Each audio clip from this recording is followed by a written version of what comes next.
Good morning दोस्तों। मैं आपका अपना अरुण गंगवार आप सभी के सामने प्रेजेंट हूँ एक नई वीडियो के साथ।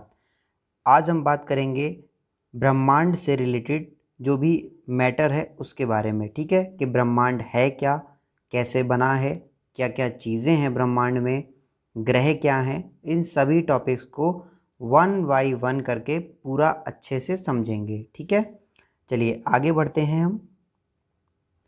तो आज का सबसे पहला टॉपिक है हमारा ब्रह्मांड। ठीक है, आपको सबसे पहले ब्रह्मांड के बारे में समझना है कि ब्रह्मांड क्या है। तो चलिए देखते हैं। तो देखिए, ब्रह्मांड के बारे में दो डेफिनेशंस हैं जो बहुत ही ज़्यादा फेमस हैं। ठीक है, अक्सर एग्ज़ाम में पूछी जाती हैं कि डेफिनेशन दे देगा और पूछ लेगा कि किसकी डेफिनेशन है। ठीक है, किसने ये कथन कहा है ब्रह्मांड के बारे में, ऐसा पूछ लिया जाता है। तो आपको याद रखना है दो नाम। पहला कौन सा? तो पहला याद रखना है क्लॉडियस टॉलमी। ठीक है, ठीक है। तो देखिए, क्लॉडियस टॉलमी ने क्या कहा था? तो क्लॉडियस टॉलमी ने कहा कि जो पृथ्वी है, अर्थ जो है, वो ब्रह्मांड के केंद्र में स्थित है। ठीक है, तथा सूर्य व अन्य ग्रह उसकी परिक्रमा लगाते हैं। मतलब क्या हुआ? जैसे अगर ये मान लीजिए ब्रह्मांड है तो अर्थ जो है वो उसके कहाँ पे है? सेंटर में है। ठीक है, ये किसने कहा था? ये कहा था क्लॉडियस ने। तथा सूर्य व अन्य ग्रह इसकी परिक्रमा करते हैं। ठीक है, यानी जो अर्थ है, पृथ्वी है, वो ये बीच में हो गई और सूर्य और अन्य ग्रह कहाँ होंगे? तो वो इस तरीके से इसकी क्या करेंगे? परिक्रमा करेंगे। ये बात किसने कही थी? ये कही थी क्लॉडियस टॉलमी ने। ठीक है, आगे बढ़े तो कौन आ गया? Nicholas Copernicus. निकोलस कॉपरनिकस ने क्या कह दिया? तो निकोलस कॉपरनिकस के अनुसार ब्रह्मांड के केंद्र में पृथ्वी नहीं बल्कि सूर्य है। इन्होंने क्या कह दिया कि जैसे अगर ये ब्रह्मांड है तो अब तक मानते थे कि इसके बीच में क्या है? अर्थ है। लेकिन इन्होंने इस नियम को गलत बता दिया और क्या कहा कि जो ब्रह्मांड है उसके बीच में अर्थ ना होकर क्या है? सन है। ठीक है, सूरज है। ये इन्होंने कह दिया। ठीक है, किसने? कॉपरनिकस ने। तो दो परिभाषाएं हैं ब्रह्मांड के बारे में जो बहुत इंपॉर्टेंट हैं, आपको मैंने दोनों डिस्कस कर ली। अब चलिए बढ़ते हैं आगे। तो देखिए, आगे आपकी स्क्रीन पर हैं ब्रह्मांड की उत्पत्ति के सिद्धांत। ठीक है, तो ब्रह्मांड की उत्पत्ति के 3 सिद्धांत जो हैं वो सबसे ज़्यादा फेमस हैं, लेकिन इनमें से भी एक सिद्धांत है जो वेरी वेरी इम्पॉर्टेंट है। ठीक है, सबसे ज़्यादा महत्वपूर्ण है। ठीक है, वो कौन सा है? तो वो है पहला वाला। ठीक है, जो बिग बैंग थ्योरी है, ये सबसे ज़्यादा इम्पॉर्टेंट है। इसी से रिलेटेड क्वेश्चन अक्सर एग्जाम में पूछे जाते हैं अगर इस टॉपिक से क्वेश्चन आएंगे तो। चलिए, पहला है बिग बैंग सिद्धांत, दूसरा है साम्यावस्था सिद्धांत और तीसरा है दोलन सिद्धांत। ठीक है, तीनों बात समझ गए आप। अब क्वेश्चन आता है कि बिग बैंग सिद्धांत दिया किसने है। ठीक है, तो आपको याद रखना है जो बिग बैंग थ्योरी है वो किसने दी है? तो वो दी है जॉर्ज लेमेतेयर ने। ठीक है, किसने दी है? जॉर्ज लेमेतेयर ने। नेक्स्ट, साम्यावस्था सिद्धांत। तो साम्यावस्था सिद्धांत किसने दिया है? तो थॉमस गोल्ड एवं हरमन बॉडी ने। ठीक है, जो साम्यावस्था है वो किसने दिया? थॉमस गोल्ड एवं हरमन बॉडी। नेक्स्ट, दोलन सिद्धांत। दोलन सिद्धांत किसने दिया? तो दोलन सिद्धांत दिया है डॉक्टर एलन संडेज ने। ठीक है, तीनों सिद्धांत आपके सामने हैं, किसने किसने दिए वो भी आपके सामने हैं। चलिए आगे बढ़ते हैं। चलिए, आगे आपको बताया गया है ब्रह्मांड की उत्पत्ति के सिद्धांत। ठीक है, इनके में क्या है? तो बिग बैंग सिद्धांत को एक डायग्रामेटिकल आपको समझाने की कोशिश करता हूँ मैं। ठीक है, आई होप आपको समझ में आएगा, वरना आगे का थ्योरी सेक्शन आप देखेंगे तो आपको बिल्कुल क्लियर हो जाएगा। ठीक है, तो देखिए, कुछ इस तरीके से ब्रह्मांड की उत्पत्ति हुई कि जब बिग बैंग थ्योरी हुई तो मतलब क्या हुआ? देखिए, एक्चुअली में था क्या? तो था ये, बिग बैंग थ्योरी ये बताती है कि जो ब्रह्मांड है वो एक छोटा सा कण था। ठीक है, बिल्कुल ये सघन था, मतलब बिल्कुल बहुत ही ज़्यादा इस तरीके से पास पास में सघन था। और टेम्परेचर किसका था इसका? तो इसका जो टेम्परेचर था वो हाई था। ठीक है, हाई टेम्परेचर यानी टेम्परेचर हाई था और प्रेशर यानी दाब भी कैसा था? बहुत ज़्यादा। तो आपको पता है कि जब किसी चीज़ पर एक लिमिट से ज़्यादा प्रेशर हो जाएगा तो वो चीज़ क्या हो जाएगी? फट जाएगी। जैसे कुकर। ठीक है, कुकर में क्या होता है, कोई भी खाना वगैरह बनाते हैं तो एक लिमिट से ज़्यादा प्रेशर हो जाता है तो सीटी बजने लगती है, और अगर सीटी को लॉक कर दिया जाए, ठीक है, तो कुकर क्या होगा? फट जाएगा। ठीक उसी तरीके से जो हमारा ब्रह्मांड था एक छोटे से दाने के बराबर था, और ये क्या हुआ, हाई प्रेशर और हाई टेम्परेचर की वजह से इसमें क्या हो गया, ब्लास्ट हो गया। जब इसमें ब्लास्ट हुआ तो इसके जो पार्टिकल्स थे वो कुछ इस तरीके से पूरे उसमें फैल गए, ठीक है। और ये धीरे धीरे अपने जो मैटर है उसको बढ़ाने लगा, और इसी तरीके से जो आज ब्रह्मांड हमारे सामने है वो धीरे धीरे बन के तैयार हो गया। ये कोई 1 या 2 दिन या 1 साल या 2 साल का प्रोसेस नहीं था, ये लाखों सालों का प्रोसेस था, ठीक है। अब आपके मन में एक सवाल आ रहा होगा कि सर इतने छोटी सी अगर कोई चीज़ है तो वो इतना बड़ा ब्रह्मांड कैसे बना सकती है, हाउ कैन इट्स पॉसिबल। तो देखिए बिल्कुल बना सकती है। जैसे कि अगर मैं बात करूं बरगद के पेड़ के बारे में, ठीक है, या आम के पेड़ के बारे में, या शीशम के पेड़ के बारे में, या कोई भी पेड़, या फिर कोई भी बच्चा, अगर मैं बच्चे के बारे में ही बात करूं तो जब बच्चा होता है तो वो उसकी स्टार्टिंग कहाँ से होती है, तो बिल्कुल एक छोटी सी सेल से होती है उसकी स्टार्टिंग, ठीक है। आपको पता होगा कि बच्चे की स्टार्टिंग कहाँ से होती है, एक सेल से होती है, और वो सेल धीरे धीरे क्या करता है, डेवलप हो जाता है और वो बच्चे के रूप में आ जाता है, ठीक है। उसके बाद में क्या होता है, थोड़ा बड़ा होता है तो बच्चा बड़ा होता चला जाता है, और उसका देखिए जब उसका जन्म होता है तो बच्चा बिल्कुल छोटा सा होता है। ये तो प्रैक्टिकल आपकी लाइफ में देखा होगा आपने। लेकिन जब वो 15 साल 20 साल का हो जाता है तो वही बच्चा इतना बड़ा हो जाता है कि पूरा एक मतलब इंसान आदमी बन जाता है, ठीक है, मतलब पूरा डेवलपमेंट हो जाता है, उसके जो आकार है वो बढ़ जाता है, सारी चीज़ें बढ़ जाती हैं, सुदृढ़ हो जाती हैं, ठीक है, मजबूत हो जाती हैं। उसी तरीके से अगर हम समझना चाहें तो जैसे मान लीजिए मैंने कोई बरगद के बीज ले लिए, तो बरगद के बीज कुछ इस तरीके से होते हैं छोटे छोटे, उनको मैंने पानी में डाल दिया और एक समय के बाद वो क्या हो जाएंगी, पूरे एक बड़ा सा पेड़ बना के तैयार कर देंगी, ठीक है। तो इसका मतलब ये जो बीज थे इनमें कहीं ना कहीं ये पेड़ जो है छुपा हुआ था। उसी तरीके से हमारा ब्रह्मांड है, ये जब स्टार्टिंग हुई थी तो ये बहुत छोटा सा था, लेकिन उसके बाद क्या हुआ, इसमें डेवलपमेंट होते रहे और लगातार जो जलवायु है उसके परिवर्तन के कारण आज हम इस पर रह रहे हैं, ठीक है। चलिए अब देखिए इनका विकास किस तरीके से हुआ।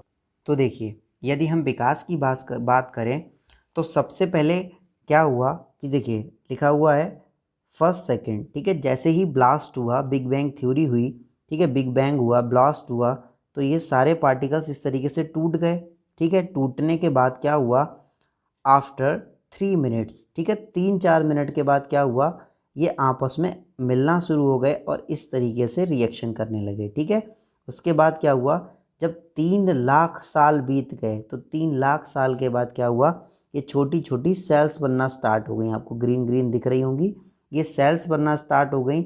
और 1 बिलियन साल के बाद क्या हुआ, ये सेल्स आपस में कंबाइंड होकर इन्होंने क्या बना लिया, एक कोशिकीय जीव बना लिए, ठीक है। एक कोशिकीय जीव का मतलब जैसे अमीबा वगैरह, ठीक है, छोटे छोटे जीव बन गए। उसके बाद में स्टार्ट हुए तभी क्या बन गए, और आगे चेंजेस हुए और आगे ह्यूमन और ये सारी चीज़ें बन गई। अब देखिए अगर आप देखें तो कहीं ना कहीं चीज़ें एक दूसरे से रिलेट करती मिल जाएंगी आपको, जिसे हम डेवलपमेंट का क्रम कह सकते हैं। देखिए जैसे अगर हम बात करें छिपकली, आप सभी ने देखी होगी, तो देखिए छिपकली के क्या होते हैं, 4 पैर होते हैं, एक पूँछ होती है, ज़मीन पे रेंगती है, ठीक है, रेप्टाइल है, वो सरीसृप है, आपने अच्छे से देखी होगी। अब अगर आप एक तरफ छिपकली को ले लें और दूसरी तरफ मगरमच्छ को ले लें, ठीक है, मगरमच्छ, घड़ियाल या उसकी कोई भी एक प्रजाति ले लें, तो आप देखेंगे कि काफ़ी सारी समानताएं आपको एक दूसरे में देखने को मिल जाएंगी। ठीक इसी तरीके अगर आप ले लें तो एक तरफ आप शेर को ले लीजिए, ठीक है, और एक तरफ बिल्ली को ले लीजिए, तो आपको पता लगेगा कि काफ़ी चीज़ें दोनों में समान हैं। डिफरेंस क्या आएगा, साइज का, ठीक है। तो इसे ही विकास क्रम कहा गया, मतलब धीरे धीरे चीज़ें डेवलपमेंट होती चली गई। जैसे आपको पता होगा कि पहले जो जिराफ होते थे उनकी गर्दन नॉर्मल बकरे की तरह होती थी, लेकिन जब सूखा पड़ा और उन्हें पत्तियां खाने को नहीं मिली तो धीरे धीरे वो उचक उचक के पत्तियां खाते रहे, और इस तरीके से लगातार प्रयास करने से उनकी गर्दन क्या होने लगी, तो ये एक जेनेटिक गुण आ गया कि वो जितनी उनकी गर्दन थी उससे आने वाले आगे की जो टाइम था, जनरेशन थी, उसकी गर्दन अपने आप उनसे बड़ी होती चली गई, और प्रेजेंट टाइम में नतीजा आपके सामने है, ठीक है। ये कुछ इस सिद्धांत को इस तरीके से डेवलपमेंट करते हैं। आगे देखिए, देखिए क्या है बिग बैंग सिद्धांत। तो बिग बैंग सिद्धांत में क्या कहा गया है, अब इसका पूरा थ्योरेटिकल रूप आपके सामने दिया हुआ है। तो देखिए जो बिग बैंग सिद्धांत है, ठीक है, उसके अनुसार क्या है, ब्रह्मांड की उत्पत्ति के संबंध में यह सबसे मान्य सिद्धांत है।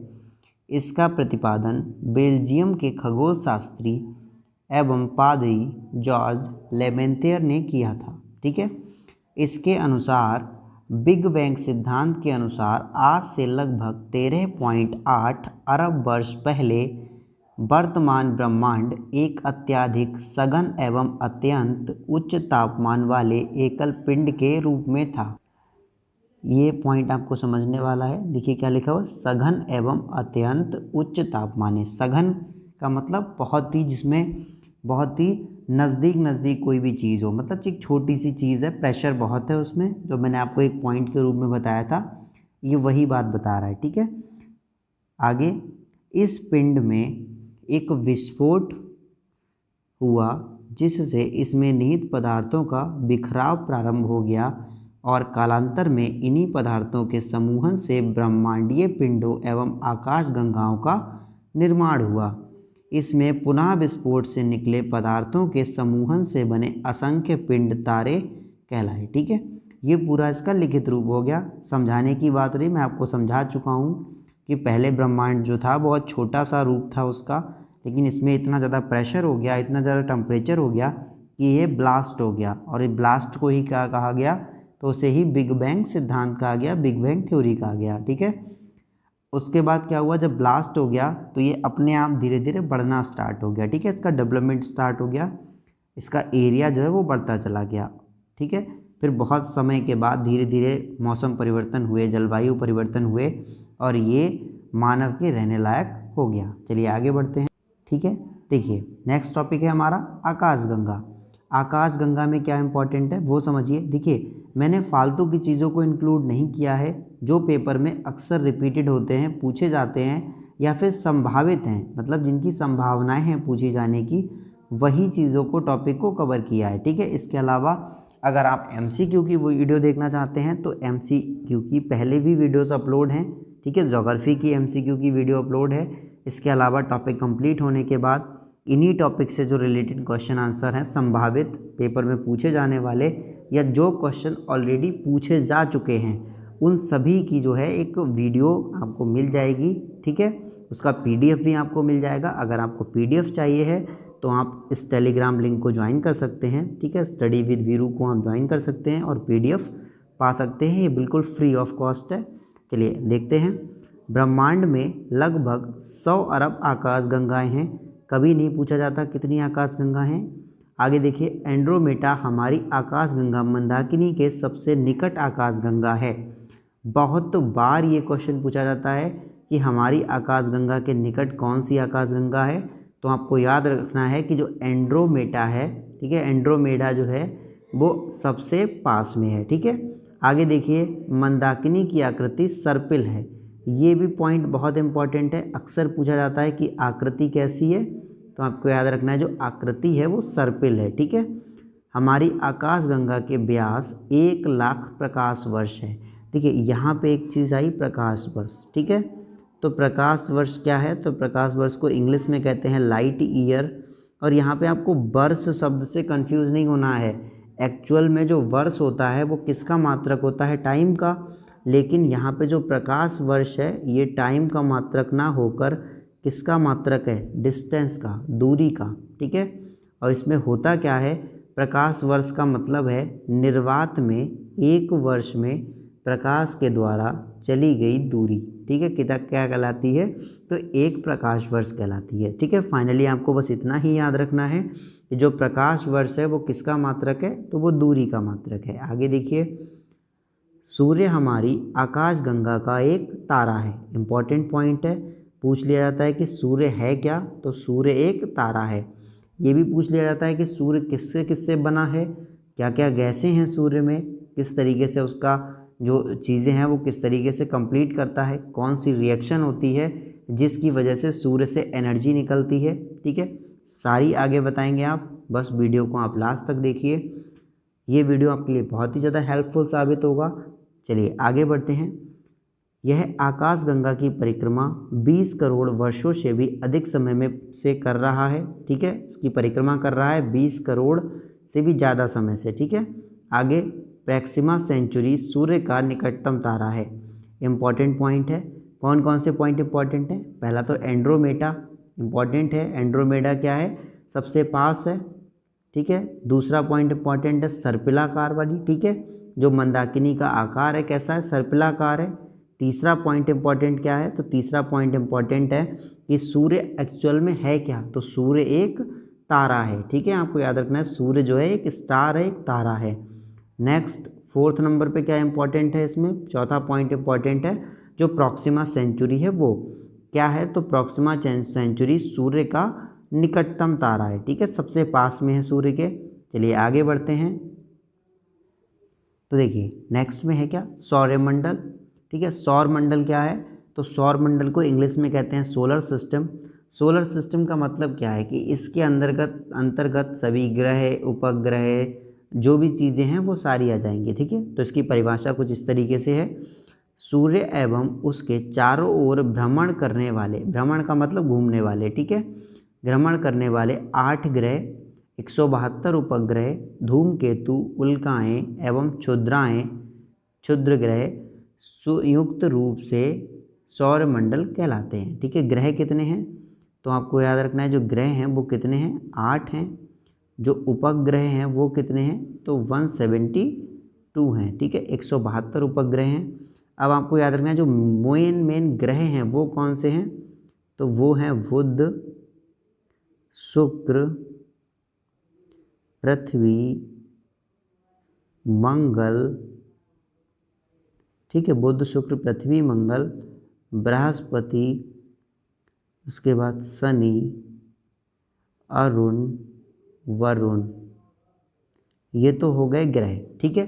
ये 8 ग्रह हैं। देखिए पहला, दूसरा, तीसरा, चौथा, पाँचवा, छठा, सातवां और 8वां। ये तो 8 ग्रह हो गए।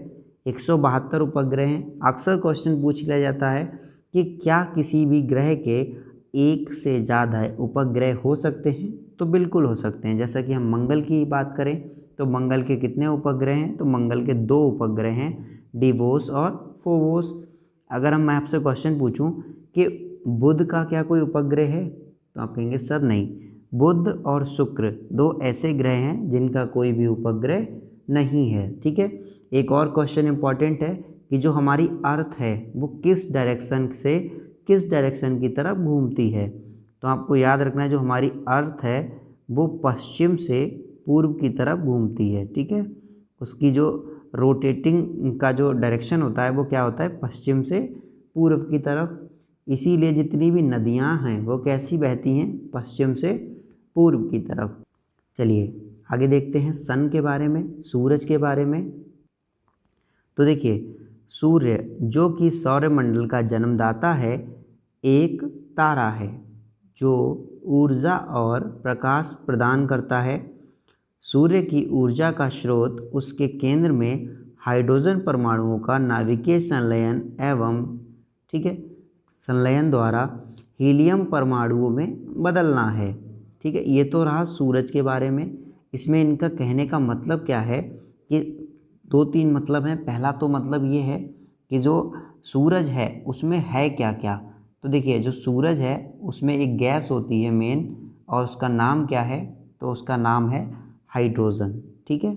हाइड्रोजन गैस है और हाइड्रोजन को कहते हैं H2। और ये हाइड्रोजन किस में चेंज होती है? तो ये चेंज होती है हीलियम में। जब ये हाइड्रोजन हीलियम से चेंज होती है तो इसमें से क्या निकलती है? तो इसमें से ऊष्मा निकलती है, हीट निकलती है, ठीक है, जिस वजह से हमें गर्मी का एहसास होता है। दूसरा, हाइड्रोजन से हीलियम बनने की प्रक्रिया है क्या? तो ये प्रक्रिया कहलाती है नाभिकीय संलयन, ठीक है, नाभिकीय संलयन, ठीक है। फिर समझ लीजिए अब ये संलयन को कैसे याद रखेंगे आप? तो देखिए आपको याद रखने के लिए सबसे बढ़िया तरीका है कि अगर आप देखेंगे संलयन बोलेंगे तो कहीं ना कहीं संलयन में शन शब्द जो है अपने आप इंडिविजुअली आपको मिल जाएगा। और सन का क्या मतलब होता है? सूरज। यानी जो सूरज में रिएक्शन होगी उसमें कौन सी प्रक्रिया होगी? तो उसमें संलयन प्रक्रिया होगी। आप हमेशा याद रखिए जब भी आप क्वेश्चन अटैम्प्ट करेंगे, इस तरीके का क्वेश्चन एग्जाम में आएगा तो उसमें 2 ऑप्शन हमेशा दिए होंगे, एक तो संलयन और एक होगा विखंडन, ठीक है। नाभिकीय संलयन या नाभिकीय विखंडन, दोनों एग्जाम आपको जो है ऑप्शन मिलेंगे, तो वहाँ पे आप अक्सर कंफ्यूज होते हैं। तो अब आपको याद रखना है कि संलयन से क्या बना, सन, और सन को कहते हैं सूरज, यानी सूरज में क्या होता है, तो सूरज में संलयन होता है, ठीक है। आगे देखिए सूर्य की संरचना, तो सूर्य का जो भाग हमें आँखों से दिखाई देता है उसे प्रकाश मंडल कहते हैं, ठीक है। जो सूरज का पार्ट हमें दिखाई दे रहा है उसे क्या कहते हैं, प्रकाश मंडल। नेक्स्ट पॉइंट बहुत इंपॉर्टेंट है, सूर्य का बृहत्तम भाग, बृहत्तम का मतलब बड़ा सा, ठीक है, बड़ा सा भाग जो केवल सूर्य ग्रहण के समय दिखाई देता है कोरोना कहलाता है। अक्सर पूछ लिया जाता है एग्ज़ाम में कि कोरोना क्या है। देखिए जब भी आपको सामने कोरोना नाम आएगा ना, तो वर्तमान में अगर आप हो तो कोरोना आपको बस वही लगता है कि कोविड वायरस क्या है, कोरोना, ठीक है। आप उसी को टिक पेल के आ जाओगे कि हाँ ये जो है क्या है, कोरोना जो है क्या है, एक वायरस है, ठीक है। लेकिन आपको याद रखना है जो कोरोना है वो वायरस का छोड़ो, लेकिन यहाँ पे आपको इम्पॉर्टेंट है पॉइंट क्या है कि सूर्य का बाह्यतम भाग जो केवल सूर्य ग्रहण के समय दिखाई देता है उसको कोरोना कहते हैं, ठीक है। तो अगर आपको क्वेश्चन पेपर में मिल जाए ये बात कि कोरोना किसे कहते हैं, तो आप सबसे पहले यही चेक करेंगे कि जो सूर्य ग्रहण के समय जो दिखाई देने वाला भाग है उसे क्या कहते हैं, कोरोना। अगर ऑप्शन में ये नहीं है फिर आपकी जो मर्जी है वो लगा सकते हैं, ठीक है। फिर आपको दिया होगा कि कोई वायरस है या कुछ है इस तरीके से, लेकिन मेन आपको क्या याद रखना है, ये सूर्य ग्रहण वाला याद रखना है और यही आंसर में पूछा जाता है। चलिए आगे बढ़ते हैं। तो देखिए यहाँ पे आपको क्या बताया गया है, यहाँ पे आपको सूर्य से संबंधित कुछ महत्वपूर्ण तथ्यों के बारे में बताया गया है, ठीक है। जो मुझे इम्पोर्टेंट लगे मैंने उनको इंक्लूड किया है, ठीक है। आप देखेंगे और बताएंगे कि वीडियो आपको कैसी लगी, हेल्पफुल है आपके लिए या नहीं है, या हमें और मेहनत करनी चाहिए। अपनी राय कमेंट सेक्शन में ज़रूर दें। देखिए जब आप राय देते हैं, आप अपनी बात को बताते हैं कि ये चीज़ पसंद नहीं आई या ये चीज़ पसंद आई या यहाँ पे ये कमी है, तो हम उसको क्या करते हैं, उसका देखते हैं उसे और समझते हैं कि हाँ यहाँ पे हमसे क्या चीज़ की कमी हो रही है, ठीक है। और आपको एक बेहतर से बेहतर कंटेंट प्रोवाइड कराने की कोशिश करते हैं। चलिए देखते हैं। तो इम्पॉर्टेंट है पृथ्वी से न्यूनतम दूरी, ठीक है, फिर पृथ्वी से अधिकतम दूरी। अब देखिए यहाँ पे क्या होता है कि कभी कभी क्वेश्चन को घुमा देते हैं। जो एक यहाँ पे दो चीज़ें और लिख दी जाती हैं, एक लिख दिया जाता है उपसौर और एक लिख दिया जाता है अपसौर, ठीक है। ये उपसौर और अपसौर क्या नई चीज़ है, तो आपको याद रखना है जो पृथ्वी से न्यूनतम दूरी है इसका एक नाम रखा गया है और इसको क्या कहते हैं, उपसौर। पृथ्वी से जो अधिकतम दूरी है इसका भी एक अलग नाम रखा गया और इसे क्या कहा गया, अपसौर, ठीक है। फिर रिपीट कर रहा हूँ, पृथ्वी से जो न्यूनतम दूरी है, ठीक है, पृथ्वी से जो न्यूनतम दूरी है सूर्य की उसको क्या कहते हैं, उपसौर। पृथ्वी से सूर्य की जो अधिकतम दूरी है उसको क्या कहते हैं, अपसौर।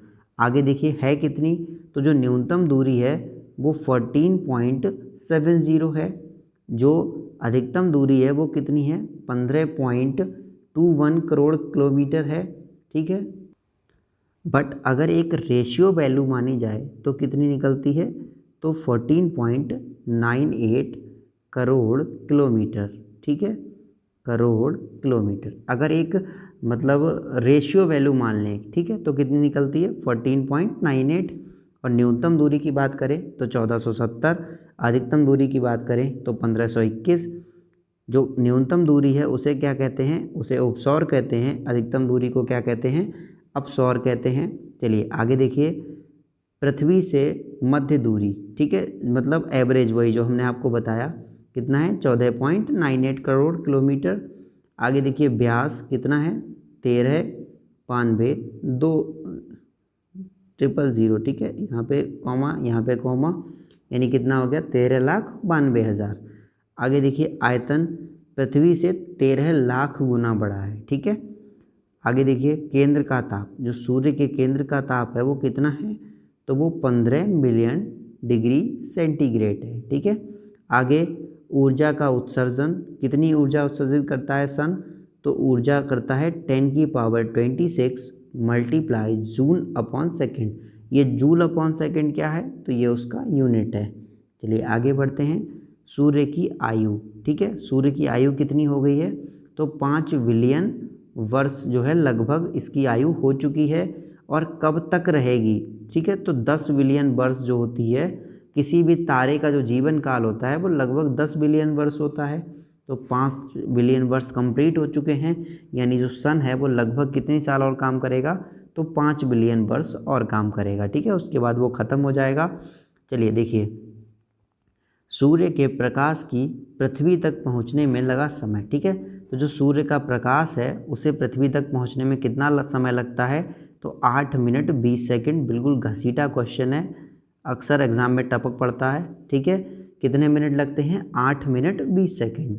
नेक्स्ट, सूर्य के पृथ्वी की चाल, ठीक है, सूर्य के प्रकाश की चाल जो लाइट का है वो कितना स्पीड है, तो आपको याद रखना है, तो 3 लाख किलोमीटर या फिर 3 × 10⁸ मीटर पर सेकेंड, ठीक है। दोनों एक ही बात है, चाहे तो 3 लाख किलोमीटर कर लो या फिर 3 × 10⁸ मीटर पर सेकेंड कर लो। एक प्रकाश वर्ष, तो मैंने आपको बताया था जो प्रकाश वर्ष है वो किसका मात्रक है, तो वो मात्रक है डिस्टेंस यानी दूरी का। जो प्रकाश वर्ष है वो किसका मात्रक है, दूरी का। और एक प्रकाश वर्ष की वैल्यू क्या होती है, तो एक प्रकाश वर्ष की वैल्यू होती है 9.46 × 10⁻12 किलोमीटर। आगे पारसेक भी किसका मात्रक है, तो पारसेक भी मात्रक है दूरी का, ठीक है। इसका भी मतलब क्या होता है, तो एक पारसेक बराबर 3.6 प्रकाश ईयर, ठीक है। एक पारसेक बराबर 3.6 प्रकाश ईयर। आगे, ठीक है, बलीय गुरुत्व की बात करें तो पृथ्वी से 28 गुना, ठीक है, पृथ्वी से 28 गुना होता है। देखिए, अब इनमें से भी मोस्ट इम्पॉर्टेंट पॉइंट क्या है, तो वो याद रखना, उपसौर का, अपसौर का, सूर्य की आयु, संभावित आयु, जो टाइमिंग है ये तो बहुत ज़्यादा ही इम्पॉर्टेंट है, स्पीड ये भी इम्पॉर्टेंट है, ठीक है। इसके बाद प्रकाश वर्ष इम्पॉर्टेंट है, पारसेक नहीं भी करेंगे तब भी कम, कोई बात नहीं, काम चल जाएगा, ये भी सही है, ये भी सही है। आयतन व्यास, ठीक है, इतना तो, और ये वाला भी बहुत इम्पॉर्टेंट है। मतलब ये सारे पॉइंट आपके लिए बहुत ही ज़्यादा इम्पॉर्टेंट हैं, ठीक है। इम्पॉर्टेंट तो सब है, इसीलिए कंटेंट लिया है, लेकिन इम्पॉर्टेंट में से भी इम्पॉर्टेंट, ठीक है, यानी जिसे वेरी इम्पॉर्टेंट कहते हैं, वो ये सभी पॉइंट्स हैं। चलिए आगे बढ़ते हैं। देखिए, जो प्लैनेट्स हैं उनका अरेंजमेंट कुछ इस तरीके से आपके सामने शो किया गया है।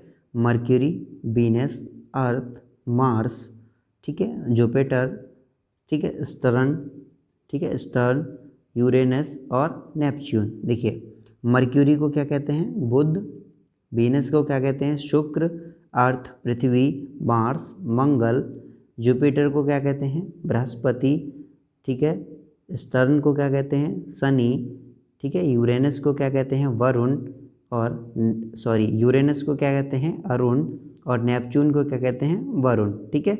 लास्ट में देखिए, आपको दिख रहा होगा प्लूटो, ये जो सर्किल चल रहा है, प्लूटो कैसा है, तो प्लूटो पहले ग्रहों की श्रेणी में आता था लेकिन अब नहीं आता, ठीक है। ये आपको इतने ही ग्रह पढ़ने हैं। तो चलिए अब हम बात करेंगे ग्रहों के बारे में। ग्रह क्या हैं, तो ये सूर्य से ही निकले हुए पिंड हैं तथा सूर्य की परिक्रमा करते हैं, ठीक है। जो ग्रह हैं वो किसकी परिक्रमा करते हैं, तो वो सूर्य की परिक्रमा करते हैं। इनका अपना प्रकाश नहीं होता, अतः ये सूर्य के प्रकाश से ही प्रकाशित होते हैं। किसका अपना प्रकाश नहीं होता, तो आप कहेंगे सर ग्रहों का प्रकाश नहीं होता, और ये किसके प्रकाश से चमकते हैं, तो ये सूर्य के प्रकाश से चमकते हैं, ठीक है। आगे, ऊष्मा प्राप्त करते हैं। सभी ग्रह सूर्य की परिक्रमा पश्चिम से पूर्व दिशा की ओर करते हैं। जितने भी ग्रह हैं, सैटेलाइट्स हैं, वो क्या करते हैं, पश्चिम से पूर्व दिशा की तरफ घूमते हैं। परंतु शुक्र और अरुण इसके अपवाद हैं। जो शुक्र और अरुण ग्रह हैं ये उल्टे घूमते हैं, यानी ये पश्चिम से पूर्व की तरफ ना घूमकर पूरब से पश्चिम की तरफ घूमते हैं, ठीक है। ये सूर्य के चारों ओर पूर्व से पश्चिम दिशा में परिभ्रमण करते हैं, ठीक है। जो मैंने आपको बताया वही चीज़ लिखी हुई है। चलिए आगे बढ़ते हैं। देखिए, यहाँ पर ये जो इम्पोर्टेंट पॉइंट है वो कुछ इस तरीके से है कि अक्सर एग्ज़ाम में क्या पूछ लेते हैं, अरेंजमेंट पूछ लेते हैं, ठीक है। तो किस तरीके से अरेंजमेंट पूछा जाता है, तो सभी ग्रहों का अरेंजमेंट दो तरीके से पूछा जाता है। पहला तो आकार के अनुसार, और दूसरा दूरी के अनुसार। ठीक है, पहला पूछ लेते हैं कि सबसे बड़ा, सबसे छोटा बताइए, या फिर सबसे बड़ा बताइए, या फिर बीच का बताइए, या फिर पूरा क्रम दिया होगा। ठीक है, 3-4 ग्रहों के नाम दिए होंगे, पूछा जाएगा कि इन्हें अरेंज करिए। तो देखिए, आकार के अनुसार ग्रहों का अवरोही क्रम, अवरोही का मतलब पहले जो है सबसे बड़ा, लास्ट में सबसे छोटा। तो आपको पता है जो बृहस्पति ग्रह है वो कैसा है, वो सबसे बड़ा। ठीक है, तो आपका सबसे पहला फिक्स स्थान किसका हो गया, बृहस्पति का। उसके बाद क्या है, तो आपको इस तरीके से याद कर लेने पड़ेंगे कि बृहस्पति, शनि, अरुण, वरुण, ये कैसे हैं, आकार के हिसाब से 4 सबसे बड़े ग्रह। उसके बाद बृहस्पति, शुक्र, मंगल और बुध, ये कैसे हैं, तो ये छोटे छोटे ग्रह हैं। ठीक है, तो आपको याद रखना है।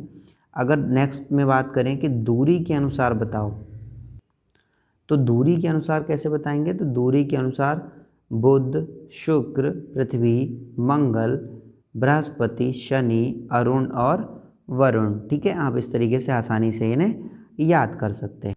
अब देखिए, हमने एक एक ग्रह को अच्छे से समझाने की कोशिश की गई है। ठीक है, आपको समझ में आए तो आप जो है कमेंट सेक्शन में ज़रूर बताएं कि आपको पढ़ाने का टॉपिक कैसा लग रहा है, पढ़ाने का तरीका कैसा लग रहा है, आपका टॉपिक कैसा लग रहा है। ठीक है, चलिए आगे देखते हैं। बुध ग्रह के बारे में बताया गया है। तो देखिए, बुध के बारे में जो चीज़ें हैं वो पहले पढ़ लेते हैं, फिर जो मेन इंपॉर्टेंट है वो मैं अलग से बताऊँगा। देखिए, बुध सूर्य का सबसे निकटतम तथा सौर मंडल का सबसे छोटा ग्रह है। 2 बातें आई निकल के। आगे सबसे पहली बात कौन सी आई, तो सबसे निकटतम है, और दूसरा क्या निकल के आई, सबसे छोटा है। यह 88 दिनों में सूर्य की परिक्रमा पूर्ण कर लेता है, इंपॉर्टेंट पॉइंट है। वायुमंडल के अभाव के कारण बुध पर जीवन संभव नहीं है, जबकि यहाँ दिन अति गर्म व रातें बर्फीली होती हैं। इसका तापांतर सभी ग्रहों में सबसे अधिक है। बुध का दिन पृथ्वी के दिन से, ठीक है, पृथ्वी के 90 दिन के बराबर होता है। मतलब बुध पे अगर एक दिन हुआ यानी पृथ्वी पे कितने दिन हो गए, 90 दिन। इसका कोई भी उपग्रह नहीं है। तो आपको याद रखना है 2 ग्रह ऐसे हैं जिनका कोई उपग्रह नहीं है। कौन कौन से, बुध और शुक्र। ठीक है, इन दोनों के कोई भी उपग्रह स्कूल में नहीं है। ठीक है, ठीक है, बुध और शुक्र के कोई भी उपग्रह प्रेजेंट नहीं है। बुध का दिन पृथ्वी के 90 दिन के बराबर होता है, इसका कोई भी उपग्रह नहीं है। ठीक है, बुध जो है इसका कोई उपग्रह नहीं है। तो 2 ग्रह हैं जिनका कोई उपग्रह नहीं है, पहला बुध, दूसरा शुक्र, इनके कोई भी उपग्रह नहीं है। ठीक है, जो उपग्रह हैं वो नहीं हैं। इसके अलावा बाकी सभी ग्रह के उपग्रह हैं। ठीक है, आपको याद रखना है। तो देखिए, अब बुध के बारे में मेन बातें क्या निकल के आई। तो पहला जो बुध है वो कैसा है, वो सन के सबसे पास है। ठीक है, दूसरा, अब देखिए सन के सबसे पास है, तो जब सन के पास होगा यानी दिन में, तो दिन में जब सन के पास है तो टेम्परेचर ज़्यादा मिलेगा, यानी जो दिन होगा वो कैसा होगा, तो बिकट गर्म। ठीक है, बहुत ज़्यादा गर्म होगा। और जब सन दूसरी डायरेक्शन में चला जाएगा तो वो तो वहीं रहेगा, यानी तो उस समय डिस्टेंस कैसी हो जाएगी, हाईएस्ट डिस्टेंस, यानी ठंडी कैसी हो जाएगी, अब तो ठंड बहुत ज़्यादा। तो इसीलिए जो बुध ग्रह है उस पर क्या होता है, दिन बहुत गर्म और रातें बहुत ही ठंडी होती हैं। आगे देखिए, सौरमंडल का सबसे छोटा ग्रह है कौन सा, बुध सबसे छोटा है, उपग्रह है नहीं इसके पास। टाइमिंग कितनी है, तो 88 दिन लगते हैं। ठीक है, सूर्य की परिक्रमा पूर्ण करने में। ठीक है, यहाँ पर जीवन संभव नहीं है, जो बुध ग्रह है उस पर जीवन संभव नहीं है। ठीक है, आगे देखिए, नेक्स्ट है हमारा शुक्र। शुक्र के बारे में 2 बातें बहुत इंपॉर्टेंट है, आप जान लीजिए। शुक्र को क्या कहते हैं, तो शुक्र को भोर या सांझ का तारा। ठीक है, भोर या सांझ का तारा भी कहते हैं। और इसके साथ साथ क्या कहते हैं, तो इसके साथ साथ सुंदरता की देवी भी शुक्र को कहा जाता है। ठीक है, इसके अलावा क्या इंपॉर्टेंट है, तो इसके अलावा इंपॉर्टेंट है कि जो शुक्र है वो उल्टी डायरेक्शन में मूव करता है, यानी कौन से, तो आपको याद रखना है जो पूरब से पश्चिम दिशा है उसमें मूव करता है। ठीक है, जबकि बाकी के सभी ग्रह क्या करते हैं, पश्चिम से पूर्व करते हैं। चलिए अब देखते हैं क्या लिखा हुआ है। तो देखिए, यह सूर्य से निकटतम दूसरा ग्रह है। पहला कौन सा था, बुध, बुध के बाद दूसरा शुक्र, तथा सूर्य की परिक्रमा 225 दिनों में पूरी करता है। ठीक है, कितने दिनों में करता है, 225 दिनों में। यह ग्रहों की सामान्य दिशा के विपरीत सूर्य की पूर्व से पश्चिम दिशा में परिक्रमा करता है। कैसी दिशा में परिक्रमा करता है, तो आपको मैंने बता दिया था कि जो पूर्व से पश्चिम दिशा है उसमें परिक्रमा करेगा। यह पृथ्वी के सर्वाधिक निकट है। देखिए, बुध, शुक्र, पृथ्वी, मंगल, तो जो पृथ्वी है उसके पास पास कौन कौन से ग्रह पड़े, तो बुध के बाद शुक्र, पृथ्वी, मंगल, यानी इधर शुक्र और उधर मंगल, दोनों बिल्कुल पृथ्वी के पास हैं। तो देखिए ठीक है, आगे बढ़ते हैं। सूर्य व चंद्रमा के बाद सबसे चमकीला दिखाई पड़ता है कौन, शुक्र ग्रह, ठीक है, सबसे ज़्यादा चमकीला दिखाई पड़ता है, इसीलिए इसे सांझ का तारा या भोर का तारा भी कहते हैं। इसे पृथ्वी की जुड़वा बहन भी कहा जाता है, इसका कोई उपग्रह नहीं है। पृथ्वी की जुड़वा बहन क्यों कहा जाता है, क्योंकि यहाँ पे जो एटमॉस्फेयर है वो लगभग पृथ्वी के जैसा है, ठीक है। आगे बढ़ते हैं हम। चलिए नेक्स्ट टॉपिक है हमारी पृथ्वी, ठीक है। पृथ्वी के बारे में मेन इंपॉर्टेंट टॉपिक्स क्या क्या हैं, जो चीज़ें हैं वो समझ लीजिए, पॉइंट्स जो इंपॉर्टेंट हैं। तो देखिए सूर्य से लगभग दूरी के क्रम में ये तीसरा ग्रह है, ठीक है, बुध शुक्र पृथ्वी, यानी थर्ड नंबर पे है डिस्टेंस के मामले में। आगे सभी ग्रहों में आकार की दृष्टि से पांचवा स्थान है, ठीक है। अगर आकार के हिसाब से देखें तो बुध शुक्र पृथ्वी मंगल, ठीक है, ये तो हुआ डिस्टेंस के हिसाब से, ठीक है, लेकिन अगर आकार के हिसाब से देखें तो क्या होगा, देखिए पांचवा स्थान कैसे हो गया, पांचवे से पहले कौन कौन सा आएगा, तो बृहस्पति, शनि, अरुण, वरुण और फिर पृथ्वी, यानी पांचवें स्थान पर। आगे यह शुक्र और मंगल ग्रह के बीच स्थित है, यह अपने अक्ष पर पश्चिम से पूर्व की दिशा से भ्रमण करती है, जैसा कि अभी हमने आपको बताया जो पूर्व से पश्चिम घूम रहा था वो अपोजिट डायरेक्शन में घूम रहा था, ठीक है, यानी पश्चिम से पूर्व जो है वो ठीक है। आगे देखिए यह अपने अक्ष पर 23.5 डिग्री झुकी है, इसका एक परिक्रमण लगभग 365 दिन का होता है। तो देखिए यहाँ पे एक बात समझने वाली है कि आपसे पूछा जाए साल में कितने दिन होते हैं, तो 365 दिन, लेकिन अगर पूछा जाए कि साल में कितना टाइम होता है तो आपको याद रखना है साल में टाइम कितना होता है, तो 365 दिन के साथ साथ क्या और होता है, तो 6 घंटे भी एक्स्ट्रा होते हैं, ठीक है। एक साल में 365 दिन और 6 घंटे, यही 6 घंटे चौथे साल में जब पहुंचते हैं तो 6 चौक 24, यानी एक एक्स्ट्रा दिन बना लेते हैं और टोटल दिनों की संख्या 365 की जगह क्या हो जाती है, 366। और ये जो एक्स्ट्रा वाला दिन है, ठीक है, जो निकल के आया, ये किस में ऐड हो जाता है, तो ये हो जाता है ऐड फरवरी में, इसीलिए नॉर्मल फरवरी 28 की होती है जबकि लीप ईयर की फरवरी 29 की होती है। आई होप आप समझ गए होंगे। चलिए आगे बढ़ते हैं। इसकी सूर्य से औसत दूरी लगभग 15 करोड़ किलोमीटर है, ठीक है, इंपॉर्टेंट पॉइंट है। यह अकेला ऐसा ग्रह है जहां जीवन संभव है, जल की अधिकता के कारण यह नीला दिखाई देता है, इसीलिए इसे नीला ग्रह भी कहते हैं, ठीक है। जो पृथ्वी है उसे क्या और नाम से जाना जाता है, तो उसे नीला ग्रह के नाम से जाना जाता है, ठीक है। आगे देखिए, तो देखिए पृथ्वी से संबंधित कुछ महत्वपूर्ण तथ्य दे रखे हैं, जैसे पृथ्वी की आकृति कैसी है, जलीय भाग कितना है, स्थलीय भाग कितना है, ठीक है, ये सारी चीज़ें वन बाई वन करके आपको बताई गई हैं। तो देखिए सबसे पहले बात करें अगर पृथ्वी की आकृति की, तो जो पृथ्वी की शेप है, जो आकृति है,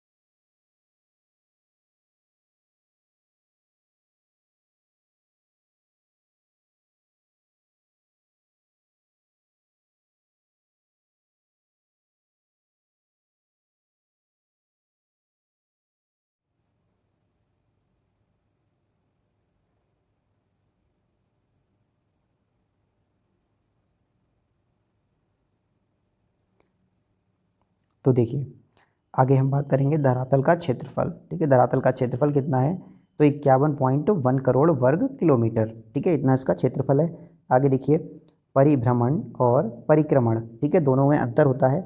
परिभ्रमण क्या होता है, तो परिभ्रमण होता है किसी एक फिक्स पॉइंट पर ही घूमते रहना, ठीक है, और परिक्रमण क्या होता है कि किसी एक निश्चित चीज़ के चारों तरफ घूमते रहना। दोनों में हल्का सा अंतर है, ठीक है, लेकिन जो दोनों की वैल्यू है वो बहुत अंतर है दोनों में। जो परिक्रमण होता है, ठीक है, वो कितने टाइम में लगता है, तो वो 365 दिन 5 घंटे 48 मिनट 46 सेकंड का टाइम लगाती है। इसको हम सीधा सीधा 365 दिन भी कह सकते हैं या 365 दिन 6 घंटे भी कह सकते हैं, ठीक है, जैसा कि अभी हमने आपको पीछे समझाया था। यहाँ पे देखिए परिभ्रमण, तो परिभ्रमण का समय कितना है, तो 23 घंटे 56 मिनट और 4 सेकंड, ठीक है। जो परिभ्रमण है वो कितना है, 23 घंटे 56 मिनट 4 सेकंड। चलिए आगे देखते हैं। जो परिक्रमण का वेग है, जो वेलोसिटी है जिससे वो परिक्रमा कर रहा है, वो कितनी है, तो 29.8 किलोमीटर पर सेकेंड। आगे देखिए परिक्रमण मार्ग की लंबाई, जो मार्ग पे वो परिक्रमा कर रहा है उसके गोल गोल, ठीक है, उसकी जो लंबाई है वो कितनी है, तो वो लगभग 96 करोड़ किलोमीटर। आगे, पृथ्वी की अनुमानित आयु कितनी है, तो जो पृथ्वी की अनुमानित आयु है वो है 4.6 बिलियन वर्ष, ठीक है, लगभग में कितनी है, 4.2 बिलियन वर्ष। आगे, चंद्रमा से दूरी कितनी है, तो चंद्रमा से दूरी है 3,84,000 किलोमीटर, ठीक है, जो पृथ्वी है उसकी चंद्रमा से दूरी कितनी है, तो उसकी दूरी है 3,84,000 किलोमीटर।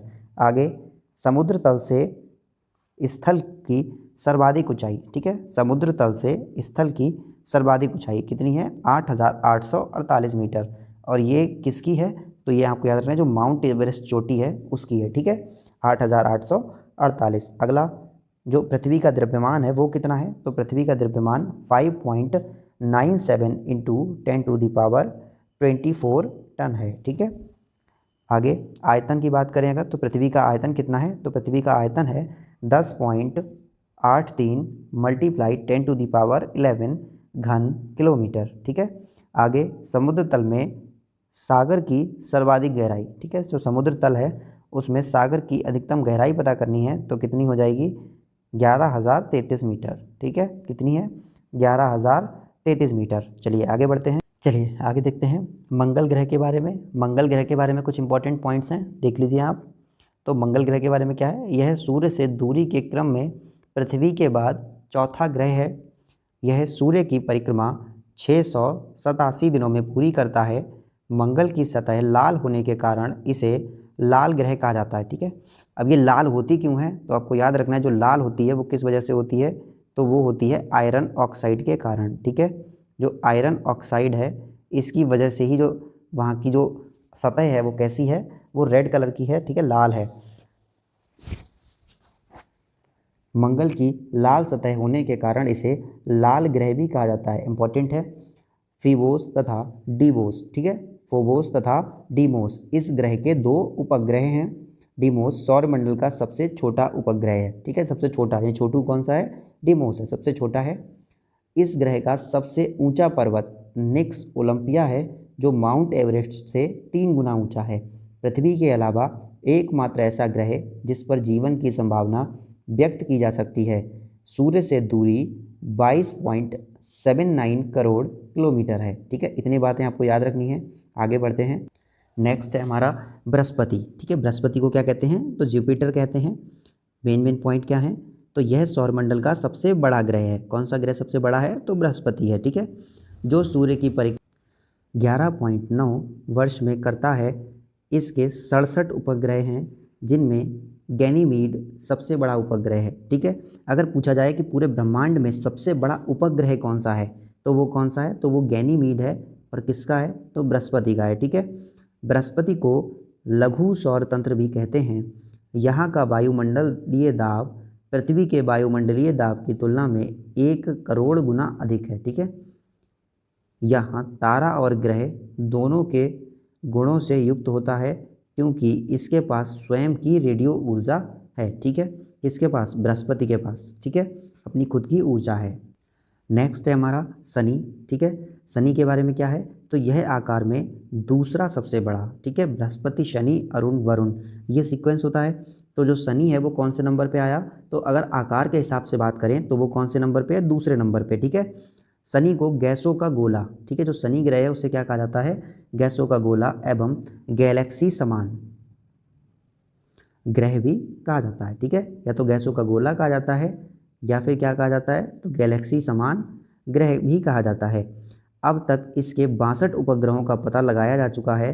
टाइटन शनि का सबसे बड़ा उपग्रह है जो भारत के लगभग बुध ग्रह के बराबर है, ठीक है। इसके बारे में इतनी ही टॉपिक्स इंपॉर्टेंट थे, लेकिन आपको याद रखना कि अब अपडेट हो चुका है। अगर पूछा जाए कि सबसे ज़्यादा उपग्रह किसके पास हैं, तो आपको याद रखना है जो शनि है इसके पास सबसे ज़्यादा उपग्रह हैं, ठीक है। अगला है अरुण।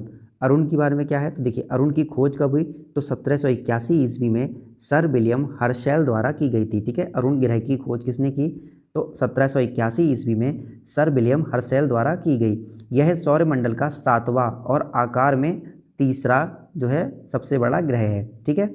आगे देखिए, अधिक अक्षीय झुकाव के कारण इसे लेटा हुआ ग्रह भी कहा जाता है। ठीक है। जो अरुण ग्रह है ये बहुत ही ज़्यादा झुका हुआ है, इसीलिए इसे कैसे कहते हैं, तो इसको लेटा हुआ ग्रह भी कहा जाता है। यह भी शुक्र की भांति ही ग्रहों की सामान्य दिशा के विपरीत पूर्व से पश्चिम दिशा में सूर्य के चारों ओर परिक्रमा करता है। सूर्य से दूर होने के कारण यह ठंडा है। ठीक है, आपको इतनी बात याद रखनी है, जो अरुण ग्रह है वो कैसा है, ठंडा है। चलिए आगे बढ़ते हैं। नेक्स्ट है हमारा वरुण ग्रह। वरुण के बारे में क्या है, तो वरुण की खोज जर्मन खगोल शास्त्री जोहान गाले ने की। ठीक है, सबसे पहला तो यही इंपॉर्टेंट है, जो वरुण है उसकी खोज किसने की, तो जोहान गाले ने की। यह 165 वर्ष में सूर्य की परिक्रमा पूरी करता है। ठीक है, कितना टाइम कर लेता है ये, तो 165 वर्ष लेता है सूर्य की परिक्रमा करने में। यहाँ का वायुमंडल अति घना है, इसमें हाइड्रोजन, हीलियम, मीथेन और अमोनिया विद्यमान रहती है।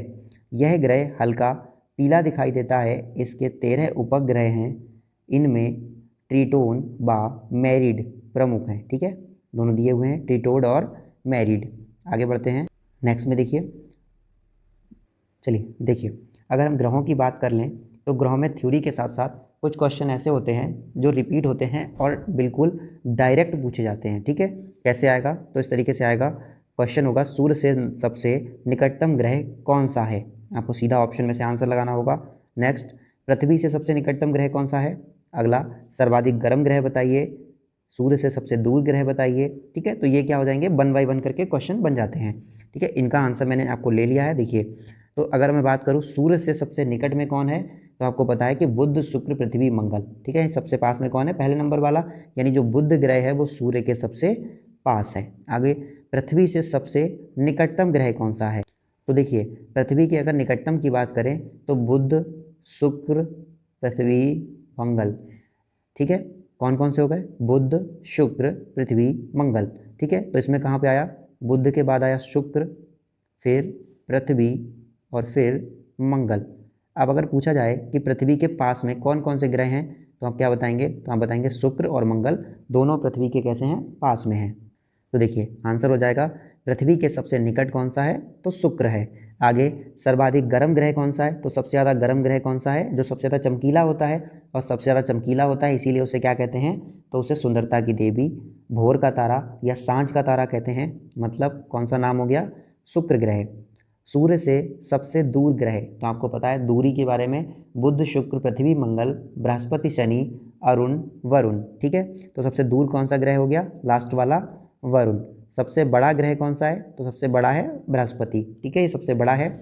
सबसे छोटा कौन सा है, तो सबसे छोटा है बुध। ठीक है, बुध सबसे छोटा, बृहस्पति सबसे बड़ा। फिर रिपीट कर रहा हूँ, बुध सबसे छोटा, बृहस्पति सबसे बड़ा। सर्वाधिक चमकीला ग्रह कौन सा होगा, तो सबसे ज़्यादा चमकीला होता है शुक्र ग्रह। ठीक है, सबसे ज़्यादा चमकीला शुक्र ग्रह। लाल ग्रह किसे कहते हैं, तो लाल ग्रह होता है मंगल। ठीक है, मंगल को कहते हैं। भोर का तारा या शाम का तारा, दोनों किसे कहते हैं, दोनों शुक्र को कहते हैं, बता चुका हूँ आपको। पृथ्वी की जुड़वा बहन किसे कहते हैं, शुक्र को कहते हैं। क्यों कहते हैं वो भी आपको मालूम है। सर्वाधिक तापांतर वाला ग्रह, ठीक है, सबसे ज़्यादा तापांतर जहाँ पे है वो, तो सर्वाधिक तापांतर वाला ग्रह कौन सा है, तो बुध है। ठीक है, आपको याद रखना है। आगे बढ़िए, सर्वाधिक उपग्रहों वाला ग्रह, जिसके पास सबसे ज़्यादा उपग्रह हैं, यहाँ पे बृहस्पति है, लेकिन अब कौन सा हो गया है, तो अब हो गया है शनि। ठीक है, शनि के पास सबसे ज़्यादा उपग्रह हैं। आगे देखिए, हरा दिखाई देने वाला कौन सा ग्रह है, तो हरा जो दिखाई देता है वो कौन दिखाई देता है, तो जो अरुण ग्रह है वो हरा दिखाई देता है। लास्ट है जिसे अब ग्रहों की श्रेणी से हटा दिया गया है, और वो है प्लूटो। तो देखिए प्लूटो के बारे में, यम या कुबेर, ठीक है, दोनों नाम किसके हैं, प्लूटो के। इसकी खोज 1930 ईस्वी में क्लाइड टॉमबैग ने की थी। ठीक है, ये तो पहले तो यही इंपॉर्टेंट हो गया कि जो प्लूटो है उसकी खोज कब हुई, तो 1930 में हुई। किसने की, तो क्लाइड टॉमबैग ने की, तथा इसे सौर मंडल का 9वां एवं सबसे छोटा ग्रह माना गया। ठीक है, सौर मंडल का 9वां ग्रह माना गया और सबसे छोटा ग्रह माना गया। परंतु 24 अगस्त 2006 में चेक गणराज्य के प्राग में हुए इंटरनेशनल एस्ट्रोनॉमिकल यूनियन IAU के सम्मेलन में वैज्ञानिकों ने इससे ग्रह का दर्जा छीन लिया। सम्मेलन में 75 देशों के 2500 वैज्ञानिकों ने ग्रहों की नई परिभाषा दी। इसी के साथ, ठीक है, सीरीस, सेरॉन, इरीस को भी ग्रह मानने के विचार को भी अस्वीकार कर दिया गया। नई परिभाषा में इन चारों को बौने ग्रह का दर्जा दिया गया। ठीक है, बौने ग्रह का दर्जा दिया गया। इस प्रकार सौरमंडल में 8 ग्रह रह गए। पहले कितने थे? तो पहले थे 9। ठीक है, फिर यम को हटा दिया गया। फाइनली अब कितने बचे हैं? तो अब बचे हैं 8 ग्रह। चलिए, आज की वीडियो में बस इतना ही। वीडियो अच्छी लगी है तो प्लीज़ वीडियो को लाइक कीजिए, शेयर कीजिए, सब्सक्राइब कीजिए और बेल आइकन को प्रेस कीजिए ताकि जब भी नया से नया वीडियो पड़े तो आपको तुरंत अपडेट मिल जाए। ठीक है, बाकी थैंक यू फॉर वॉचिंग। जय हिंद, जय भारत।